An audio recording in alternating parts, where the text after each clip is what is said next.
Good morning and welcome to the teacher panel. Today we are lucky to have 7 not only amazing but great teachers who are giving kids a shot every day.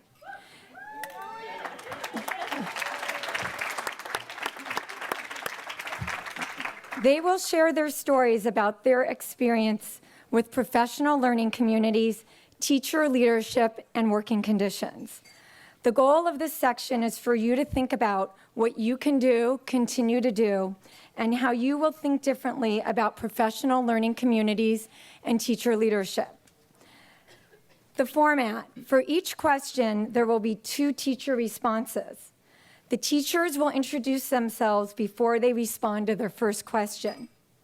In your salmon packet that you received yesterday, there is a graphic organizer with the 8 questions.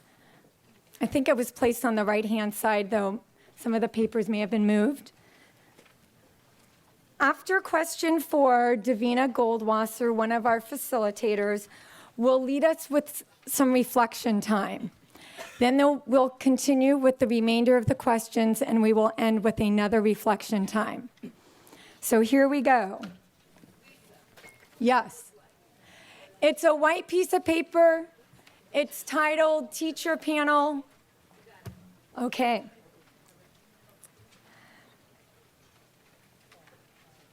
For question number 1, describe what you need to deliver high-quality instruction.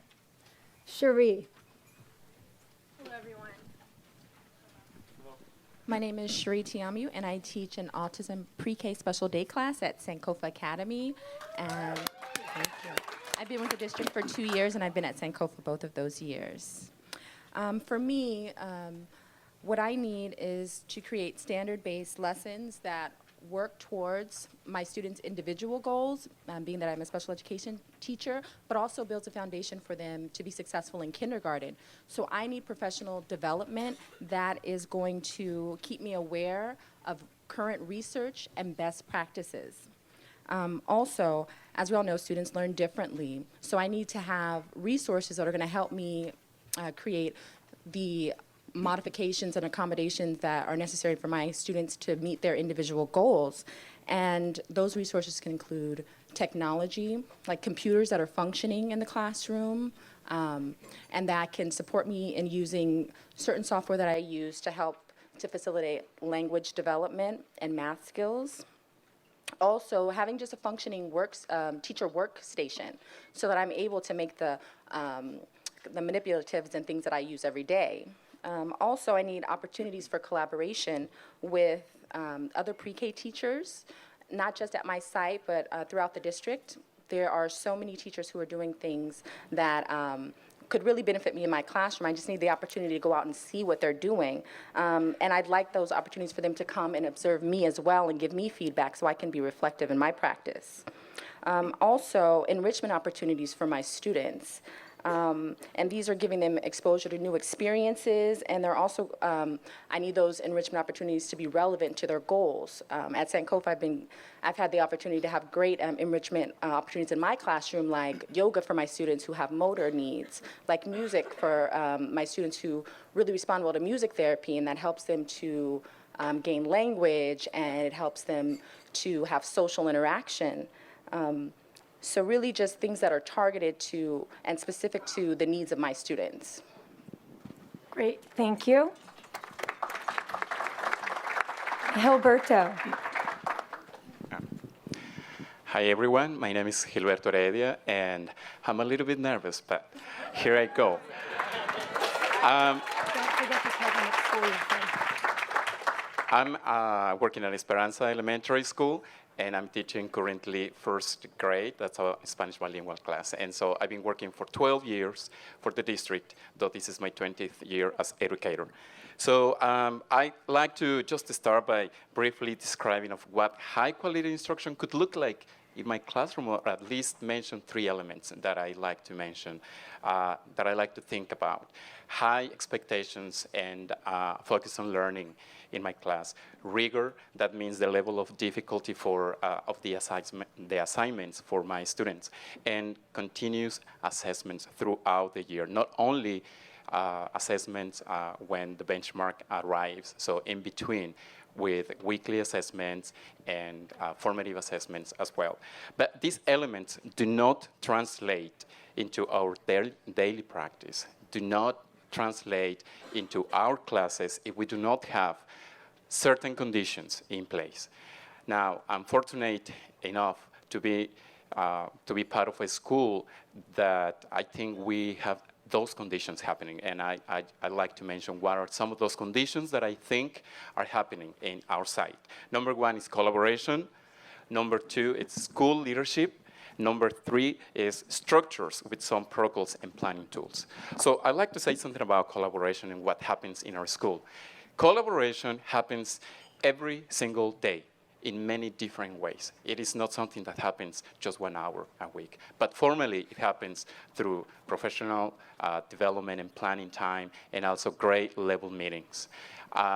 In other ways, collaboration happens in our school through inquiry cycles.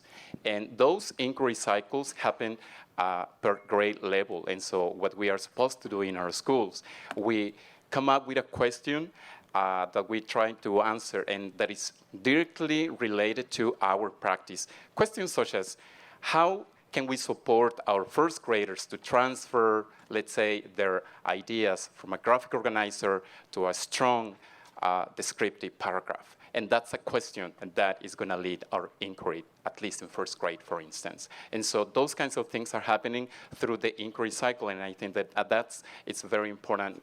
That is a very important part of our collaboration culture. Now, the school leadership is very important as well. We have a instructional leadership team, and we have one rep from every grade level, and that's the lead teacher. Also, our curriculum coach and our principal, we all come together with the concerns in the school.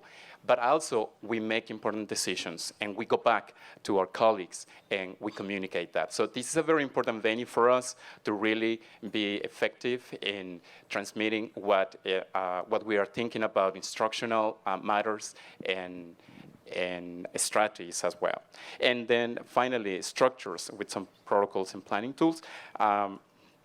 I'd like to say in this line that we do plan in a weekly manner. We have a weekly grade level planning. So we get together, we plan for the outcomes of the week, we plan for the, let's say, the assessments that are going to reflect those outcomes, and also the daily objectives. So we come together, we write it down, turn it to our principal, and that also is taken to our community through our community letter. So that's a big important part of commitment and accountability for ourselves. I want to say that these are the three main elements that I really consider are some of the essential conditions for schools to put into perspective what high-quality instruction should look like in our classrooms. And so this is a brief thought. Thank you.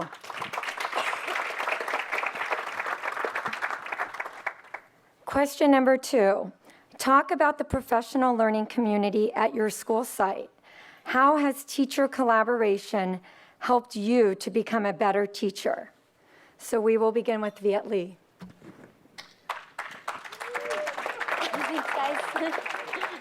Hi, I'm Viet Lee Nguyen. I teach 6th grade English core at Westlake Middle School. Go Eagles. 4 years ago, we began our work with PLCs, and our administrator made it a priority for us to be able to establish a strong PLC group. My group consists of 3 English history 6th grade teachers. At that time, I had been teaching for 2 years. My colleague had been teaching for 7 years, and we had also a first-year teacher. So at first, the process was very, very long and grueling. We had a school improvement coach kind of side by side with us, guiding us along the way, which was very, very, very helpful. And we decided to create our curriculum standards driven, picking power standards and backwards planning, breaking down the standards into skills, reasoning, knowledge, and from there we could, pick formative assessments, summative assessments, and then finally be able to create daily lesson plans. There were times when we were sitting there at 5 p.m. on a Wednesday and still breaking down standards, and we didn't know what we were going to be teaching the very next day. But we wanted to give patients our benefit of the doubt, and in the long run, it definitely paid off. And so after the first year, we created a very strong scope and sequence year-long plan. And if you come to Westlake, you'll see that each of the 3 sixth grade English history core teachers will be teaching the same lesson on the same exact day. And that night, each sixth grade student brings home the same homework assignment. And we felt that was the most valuable thing or way that we could create a strong community of learners at Westlake. And in the second year, that first year we didn't have time to really look at student work or student data. We were sort of just, coming into ourselves. And then after the second year, because we had a strong foundation, we were able to, tweak our units here and there in daily lessons, but then also spend a lot more time looking at student work.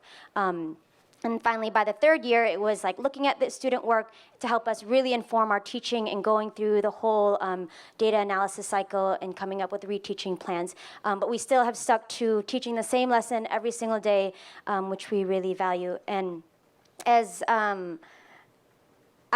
it's after the third year, we still have the same 3 members of our PLC, which is really amazing and rare. We're very fortunate to be able to work with that. Hold on one second.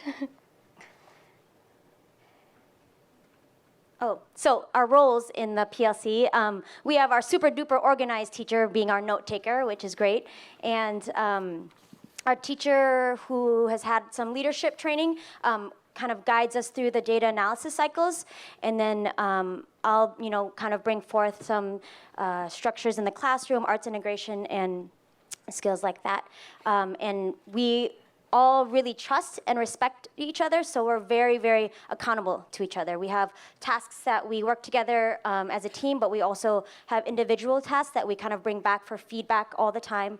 And I can't really imagine not following through on what I'm supposed to do because I don't want to let my team members down, which in turn would let down 186 graders. So we felt our work has been very, very valuable, and we continue to grow. This year for the Common Core state standards, I'm working with Nicole Knight and the LCI to become a teacher leader in the Common Core standards, and so I'll help to bring that back to our PLC. Great. Thank you. Cherie.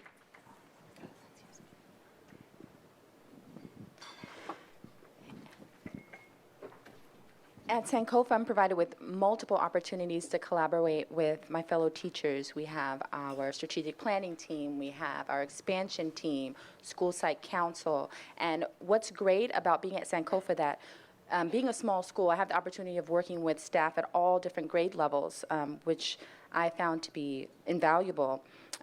So I'm able to plan with the other preschool teachers as well as doing vertical teaming and working with the kindergarten teachers. So I know what foundation I need to lay for my students to be successful in kindergarten. The first year I was at Sankofa, there wasn't another pre-K class, but I had the opportunity to work with the master teacher at another site.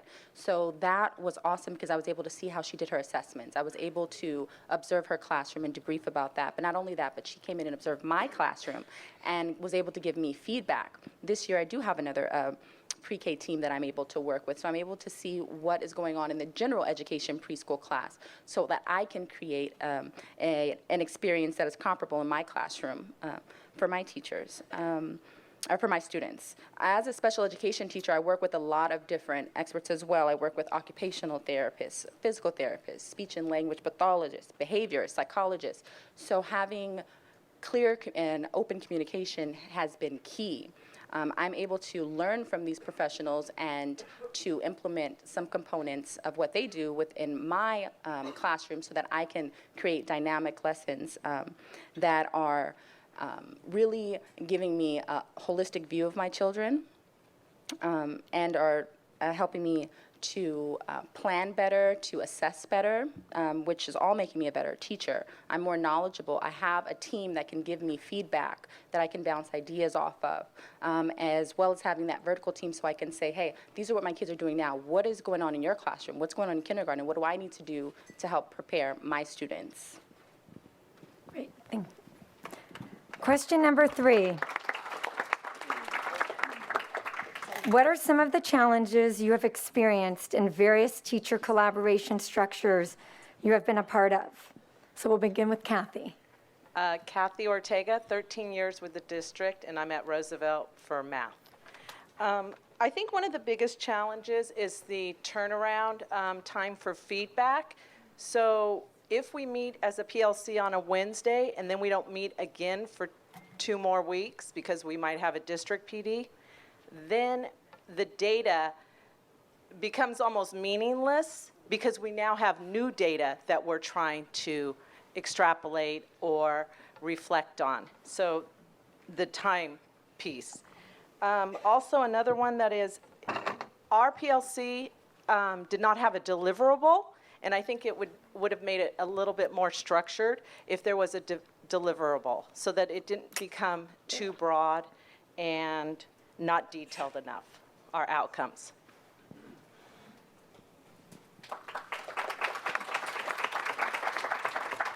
Good morning, everyone. My name is Laura Hayes, and I teach 9th grade math at Oakland Tech. This is my 5th year there and my 5th year teaching. And at Tech, we have a sort of unique to Skyline and Oakland High as well. We have small learning communities in our 9th grade. And so we collaborate as a group of interdisciplinary teachers. So last year I worked with 2 other teachers who taught California Studies, which is a combination of English and history. Jai next to me, who you'll hear from, is one of the California Studies teachers at Tech. And I think of like 3 main challenges that I've faced in these SLCs, small learning communities, over the past few years. I think like the cop-out response would be to say that like there's not enough time for us to meet. But I actually think that the like lack of time is more due to a lack of like teacher investment in what the purpose of the time is. And so we meet on a weekly basis for one of our prep periods. And I found our like Thursday meetings to be so valuable, and I wish that more teachers at our school really understood like what was happening in our SLCs, because we get the opportunity to like sit down together with one of our administrators and really work through like what is happening for our students. We made a lot of progress last year in these SLC meetings in terms of just like relationships with students and management. But the second main challenge I think that we face is that as a group of teachers who are interdisciplinary, we really struggle to figure out what can we do for our kids in our classrooms that is not just focused on management, but is focused on like helping me as a math teacher implement the same strategies that their English teachers were working on. And so I know that's something that we have expressed a desire to have more professional development around that this year, so that we can actually like have those same strategies happening across multiple classrooms. And then the third main struggle I think that we faced last year was around parent, like really a parent understanding of what was the purpose of our small learning communities and getting them engaged and invested and like coming to our meetings and things. And I think that they don't have an investment in it because they don't have a strong enough knowledge yet of like what is the structure and how is it going to benefit their students. And so that's another thing that I'm excited for us to work on this year. Thank you. Question number 4. What are the most successful components that make your teacher collaboration time highly effective? So we'll begin with Jai. Good morning, my name is Jai Wu. I teach at Oakland Tech with Laura Hayes. I've been in the district since 2001 by way of Bret Harte Middle School and Westlake Middle School.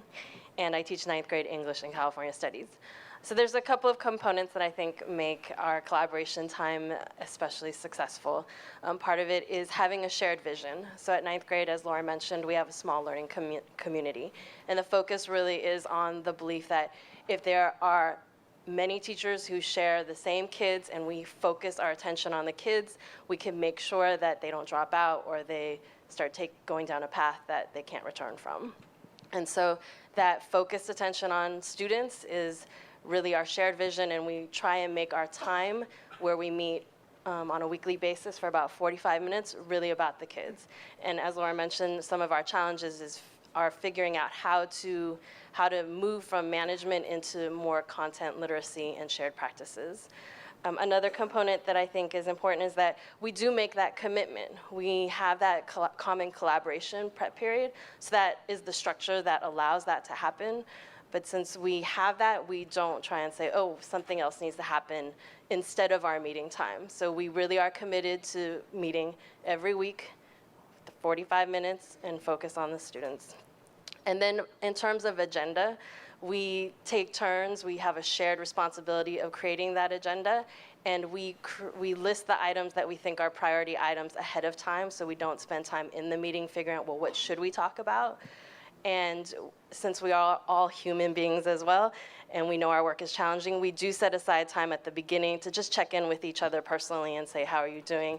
What are things that are happening? Do we need to move items in the agenda because they take precedence over what has just happened? We also allow time at the end of our agenda to just delegate tasks so that we don't come up with great ideas and then leave thinking, oh, how are they actually going to happen? And through that process, I think we've really built trust amongst each other and trust that we can do this work together. Thank you. Kathy.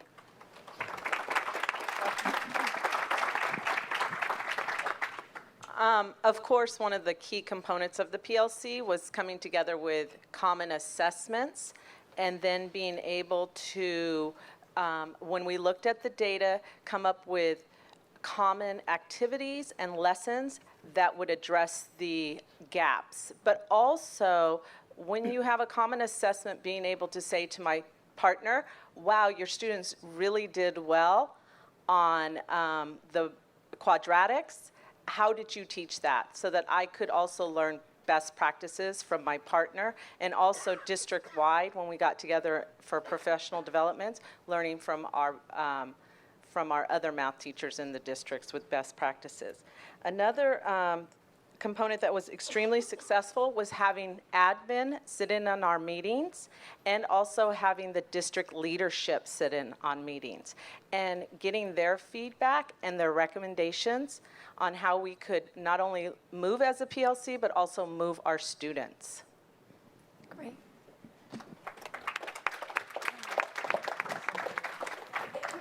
Thank you. So this is the midway point in the panel, and I just wanted to let you know that this panel is a little different just given how many of you there are in the room and time. So we're not going to have a formal Q&A at the end. So with keeping that in mind, though, I would encourage you to jot down questions that you may want to follow up on later, and you can contact the teachers that you're hearing from via Lisa or myself or Brett, and we can help you get connected with them if there's things that you're hearing that you want to hear more about. So during this pause section, you're going to be turning with a partner, and some of those questions that might be bubbling up for you that you might want to follow up on later, it's a chance to jot those down and talk with a partner about those questions. And then as well, we'd like you to talk about what some patterns that you're noticing that you've heard about. So some patterns that you're hearing about, again, to kind of capture those takeaways so that when you're back at your site, these are things that you can talk through with your own staff and that you don't want to forget. So talk with a partner, please, about those questions, and I'll just repeat again, questions that are bubbling up for you about what you'd want to hear more about and patterns that you're noticing from the panelists. Thank you. How much time? About 5 minutes for that. Okay. We want to go ahead and continue with the teacher panel now. You should have questions 5 through 8 in front of you. We're going to ask the panelists to just answer 5 through 7 for now. We probably won't get to question number 8. After that, we'll get an update from Curtis or Kyla about the next session. But I want to continue now with question number 5, which is discuss, and I think this is crucial to our work. It's this whole idea of interrupting inequities that happen at school sites. Discuss how your learning community used or is using the power of collaboration to interrupt an inequity at your school site. And I wanted to start with Ann Perrone first. Hello, my name is Ann Perrone, and I'm currently teaching 3rd grade English side at Manzanita Seed. We're a dual immersion Spanish-English school. but I have taught K through second as well, and I've taught both the Spanish and the English side. So I've done quite a lot of collaboration. I've been there since the school started, and this is our 8th year, and I've been with Oakland 12 years total. So, that's an interesting question, how our learning community uses the power of collaboration to interrupt inequities. Like other schools in Oakland, there are quite a lot of inequities at Seed as well. We have a range from middle class to upper middle class students to homeless students in terms of socioeconomics. About 50% of our students traditionally have been Hispanic, which doesn't mean that they were fluent Spanish speakers though. And we have quite a lot of other languages coming in. We have kids using African American vernacular. We have students who are designated as bilingual but are speaking Spanglish and really are not understanding the difference between academic English and Spanglish. So we have quite a lot of inequities in terms of students coming in. And in order to address those inequities, we've done quite a lot of cross-language and also vertical collaboration. So I want to talk about the cross-language first because that's what goes on at a weekly, daily, basis at Seed. Each teacher is responsible for 50 students, 45 to 50 students. That means we have 2 classes. And I would share my students with another teacher. I would be responsible this year for teaching English language arts, science and social studies. My colleague would be doing Spanish language arts, also social studies and science. So we collaborate closely so that our lessons start in one language, are expanded upon in the next language, a new concept starts in that language, goes back to us in the first language, so that our students are constantly engaged. They must, because if they're not paying attention in one of the 2 languages, they've lost half their instruction for that day. So that's a big part, and that's also a big responsibility. In terms of addressing inequities, every year when school starts and throughout the year when we look at formative assessments, we look at which students we need to really focus on, and we have a group of focus students in each language, in each subject. Lots of times, but not always, those students might be in more than one group in terms of focus, or they might be in only one group, and then we talk about them when we're talking about that one subject. We meet to look at what the focus students are doing and what best practices are working the best with those students. Because we plan at a lesson level and also at a sequence of lesson levels with our students, we can talk about intervention and how intervention from one piece of instruction is now going to pass to the colleague who's going to take on that concept and broaden it.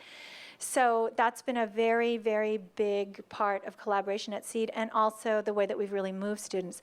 And I just wanted to share a little data with you. I'm not as good at it as Catherine Carter, who's our principal, but I'm going to try my best. So I was there the first year. Although I didn't teach 2nd grade, the 2nd graders were the only ones that took the CST, and they came in at 21% proficient or advanced in ELA and 45% in math. And we, of course, felt that those results were just not where we wanted them to be. So collaboration in year 2 got a lot more intense and a lot more focused. We focused what we were doing at grade level meetings. Ms. Carter focused what she was going to help us with when she came in and observed, and she did observe us often, and we did informal feedback as well as formal feedback alone and with our teacher colleague after Ms. Carter had watched both of us. So, and that really helped. As the years have gone by, our 2nd grade results this year were 59% proficient or advanced in ELA and 67% in math, but our 5th grade results were 76 proficient or advanced in ELA and 94% proficient or advanced in math. So yeah, it's been great. And my children actually went to this school, so I'm really reaping the benefits of that increased, level of expertise that we teachers are going through. And also parents, I wanted to not leave that part out. We have parents coming in and helping us in the classroom. It's open door at Seed. They also collaborate with us. I've collaborated quite a lot with parents, especially when I'm teaching the Spanish side, because my Spanish is not as good as my English, and I'm sure it's not as good as my wonderful colleague over here. And I need help. I need help from parents, and I admit it. I need help in English too. So, and that's been great to actually plan center activities, plan science intervention, plan all sorts of follow-up activities, and with parents coming in and helping not only the kids with vocabulary and sentence structure, but the teacher as well. And also showing us and telling us, what they did when they learned this science concept or what they noticed about science that they see the kids doing. We've done the same thing on the English side. When I've taught the English side, we have parents come in and be interviewed, tell us about their culture, tell us about their school experiences. And we try and make that tie-in not only for engagement, but to show parents that, and to really show parents that we're listening to them, and then to really listen to them and debrief with them. That's been a huge part of collaboration. The other thing that's helped us to interrupt inequities at school, I think, has been about brainstorming on a very specific level. We look at best practice. We watch our colleague do it. It might not be in the same subject. We might watch an ELA lesson that has an engagement strategy that is now passed over to math.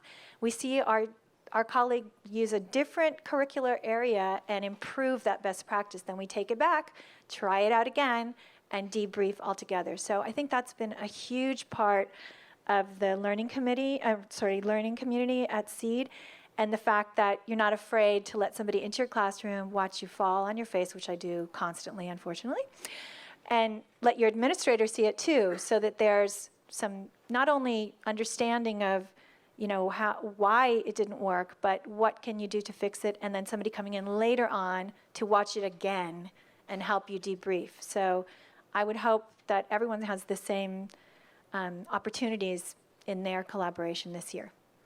Thank you, Ann. Yep. I wanted to ask the same question now of Viet Lee. Have you used collaboration PLCs to interrupt inequity at your school site? In the year 2010-2011 school year, our PLC worked with the Focal 15, which was part of the 5-year strategic plan. And after analyzing base data from the CST and Lexile scores, we identified 15 African American males in the 6th grade who were scoring basic or below basic in language arts standards. And then after that, we polled those 15 students and administered diagnostic assessments such as the QRI close to try to hone in on a specific skill. And what we came up with was that they had a skill deficit in word analysis and vocabulary. So from there, we worked with our school improvement coach again and researched an in-class strategy that hopefully was like an engagement strategy, culturally responsive, to help us attack this skill and bring them up with their peers. And we created a cycle of inquiry to answer the question, can peer coaching be used as an intervention strategy to build skill in 6th grade ELA students who have a deficit? So we used a huge chunk of our PLC time in the next month or so to create a 6-week intervention cycle where we taught our lessons 2 times a week. So that means we taught them peer-to-peer tutoring, which we called peer coaching, and through social content, we brought in 7th graders to create an instructional video, which they really liked and completely became engaged with. And then we set off. So it was twice a week doing peer-to-peer coaching with vocabulary words based or using Greek and Latin roots. And we thought that that would be a good foundation for building their vocabulary and word analysis. And they took weekly assessments and created daily logs about how they did with their peer coach. And the results were pretty nice. Our summative assessment, 5 out of the 15 students scored A's on their tests, which was awesome. And it was, they were being successful in the classroom, which was really nice to see. And only 2 of the students scored a C or below. And those 2 students specifically whose academic skills were very low, it was the first time, probably like in 2 months, where they were 100% engaged the entire time. So it was really nice for them to see them gain that classroom confidence and being able to coach another student into helping them learn as well. And yeah, so it was, peer coaching was really a great intervention strategy for us because it was student-led. And after, like a week of kind of teaching and prepping the materials for them, it was self-run. It was just, we didn't just sat back and let them do most of the work. And like Mark Johnson said, that peer-to-peer is really, really valuable. And We definitely saw that happen. It was literally 100% engagement for 100% of the time for the time that we use to do peer coaching. And it also challenged the students with higher skill level because, they had to be able to teach someone else, which, helped them gain deeper understanding of the words. It was time consuming, but we definitely continue to use the peer coaching this past year, and of course we'll use it this year as well. And what we used in our PLC to create for 15 specific students actually became a really successful interventions tool for our entire class and the entire 6th grade. So that was nice. Thank you, Viet-Lee. Yep. So we're going to move into the next question now, which tries to get to a positive learning environment. It's what role has teacher collaboration played in building a positive learning environment, not just within the school, but within the parent community, among staff, within the classroom? And I wanted to begin that with Laura. So with our small learning community work, I think that we describe it a lot at Tech as like wrapping our arms around our kids. And when I think about our speaker this morning talking about really like knowing the stories of our students, that's something that we were especially successful last year at, just because we had like almost I think 100% pure houses, meaning like in our family or our small learning community, all of the students I taught definitely had the same English and history teacher. And so kids, like every student has a group of teachers who really know who they are. They also not only have teachers, but they have an administrator who knows who they are. I could not speak highly enough about how supported I felt last year by our 9th grade administration. I had never had an administrator in my classroom as many times as my administrator was Sean Rake, and he would pop in even if it was for a few minutes, and he really knew, like, he knows who I am as a teacher, and my students know who he is, and not just the students who are behavioral issues, but like the students who can just kind of like fly by and do well. And so that has done a lot just like for me to feel supported by someone who's not another teacher. Collaboration has really helped us in our small learning communities with parent contact. We split up contact with parents we have like students of the week in our house, but also for parent contact for kids who we're struggling with. And so parents get to hear from a lot of us, and I hope that almost every parent has heard from one of their teachers in our small learning community multiple times throughout the year. And then lastly, I just think about like the support that I feel as a teacher. Last year I worked with 2 brand new teachers in my small learning community, and we just became close-knit, and like we had that same shared vision as Jai was talking about. And I think as a broader like 9th grade community at Oakland Tech, we are becoming a stronger and stronger team of teachers who like really know each other and understand what we're working towards and are working towards the same goal. Thank you, Laura.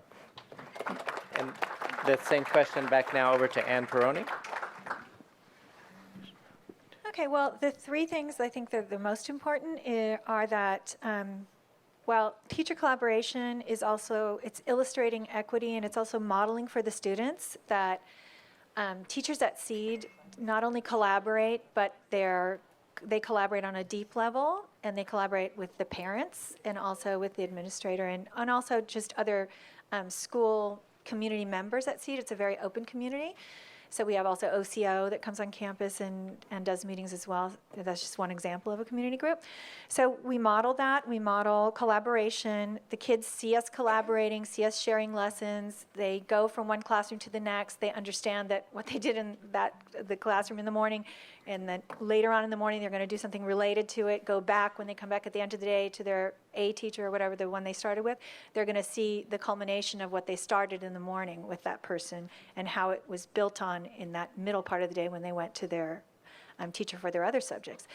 So, and that's also, I think, modeled for students, the idea of collaboration when we look at how lessons are prepared on that level. So the level of collaboration from one grade level to the next is also modeled for us. Like we'll see who's helping each other prepare science kits and which grade level has really collaborated on planning out, having expert visits. So we see that too when we do vertical teaming, and we see collaborative models, how they've functioned in other grade levels, and we try and improve what's going on in our own grade level. And I think that's also been very important at SEED. We're not isolated in terms of our grade level. We're looking at vertical, we're looking at language, and we're also cross-pollinating for other things. Perhaps the most important thing, I think, is the student-led conferencing that we have at SEED. We started that a few years ago, and it's really taken off in the last 2 years, I would say. So every student, when they lead their conference, they're kind of prepared by each teacher to do each side. They present, and the teachers are there to support the kids. The parents see that. The teachers then talk about or kids identify their own needs, and then teachers elaborate on that, and then we figure out a plan with the parents, the teachers, and sometimes bringing in Ms. Carter, a lot of times bringing in the special ed teachers or assistants or the resource person who actually works with the students. They're in on those meetings too. We all go to SSTs, we go to IEPs, everyone's present, every teacher the child works with, so that the parents really see that and they understand that when they need to contact somebody at SEED, they can contact any member of that team, and we'll all know quite a lot about the student, and whatever information we get from that parent, we're going to share it, and parents feel confident with that. And I've seen that as a big change from SEED in the beginning, where we were all kind of feeling our way through that collaboration, to what parents have come to expect now, and what teachers are willing to share and what parents are willing to share, so that we all kind of celebrate when students are getting on the right track or staying on the right track, and we also agonize over what each one of us can do and what our responsibility is if that student is struggling. And they might only be struggling in one subject, in one area, behavior, or whatever it is, but all of us band together and try and problem solve. And I think that idea of collaboration, of listening to parents, listening to kids, when they identify their needs, sometimes I'm so surprised. I wouldn't have thought that the child felt they needed help in that area. And it really puts me on watch too, that the kids are really thinking about their learning. And I think that's the deepest part of collaboration. Teachers think about their learning and what they need to do, parents, and also children, because that's really what we want to model, that they become learners and reflective learners. Thank you. So we're actually not going to be able to get to the last two questions, but I do want to thank all of our teacher panelists today for coming and sharing your experiences with us around teacher collaboration and the work that we're talking about. And I want to turn it back over now to Davina. She has a couple of sort of just questions to take us into before we take us into the next part. Okay, thank you. So I know everybody has different collaboration structures already in place at their site, but the hope today was that maybe this could help broaden your thinking about some of the elements that you heard that might inspire a different way of thinking about teacher collaboration and teacher leadership, and taking some different aspects of what you heard and thinking through how you might be able to make that happen at your site. So hopefully you'll be thinking about that. And again, want to remind you that at least in my experience, what I've seen is that there's huge power in other teachers hearing from their peers. And so we know that we didn't have all your teachers here, but if there's a particular practice, a strategy, a structure that you heard about that is happening at one of these sites, I'm sure that these teacher leaders would be happy to, have one of your teachers observe a PLC happening at their site. So just kind of thinking about the ways that you can extend today's learning so that it doesn't just kind of leave you. So hopefully we'll be able to make that happen. And we're just going to close there and thank